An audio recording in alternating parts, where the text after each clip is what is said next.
Did you know that a kangaroo can't walk backwards? Perfect. Okay. Let's pick up the story about Manasseh that we were beginning to unpack yesterday. So Manasseh became king when he was 12 years old.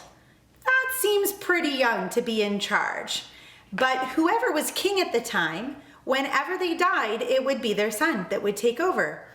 Well, Manasseh's dad, Hezekiah, died when Manasseh was 12, and so he got to be king. Now, the cool thing for Manasseh is that his dad, Hezekiah, was a really, really good king.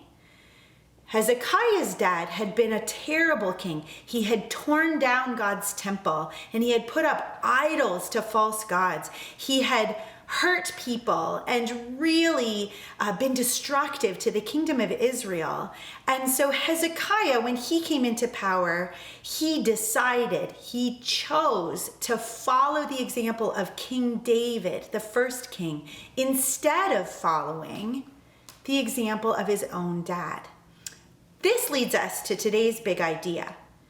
Jesus gives us a good example to follow. Here's the thing about following examples, though. Just because you have a good one doesn't mean that you necessarily follow the good example. Sometimes you are the good example, and sometimes you might be following the wrong example. Well, Manasseh chose not to do what his father did. Manasseh did not care about the legacy of King David, and Manasseh chose to go his own way. So Manasseh tore down all that his dad had worked so hard to reestablish and build up the kingdom of God. And he tore it down, and he was a terrible, angry king who brought much destruction to the kingdom of Israel, just like his grandpa had done before Hezekiah. How do I know all this?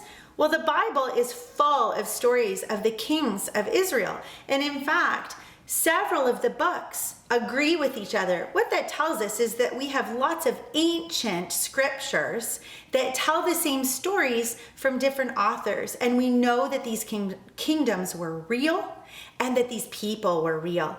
So today we're going to be looking in the book of 2 Chronicles. Now the word chronicle just means telling the story in the order of time.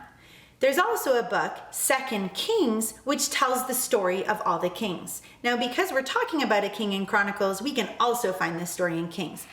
In 2 Chronicles 32, verses 32 and 33, we learn this about Hezekiah. Hezekiah did many things that showed he was faithful to the Lord. Those things and the other events of his rule are written down. They are written in the record of the vision of the prophet Isaiah, the son of Amoz. That record is part of the records of the kings of Judah and Israel. Hezekiah joined the members of his family who had already died. He was buried on a hill where the tombs of David's family are. The whole nation of Judah honored him when he died. So did the people of Jerusalem. Hezekiah's son, Manasseh, became the next king after him. I bet if Manasseh had chosen to follow his father's example, Manasseh would have been remembered as a really good king too. I know when I choose to follow the King of Kings example, when I choose to follow Jesus and be like Jesus, I can be a better example for others to follow too. And that's the invitation to the kingdom, that when we become more like Jesus, others can follow us too and learn to follow Jesus.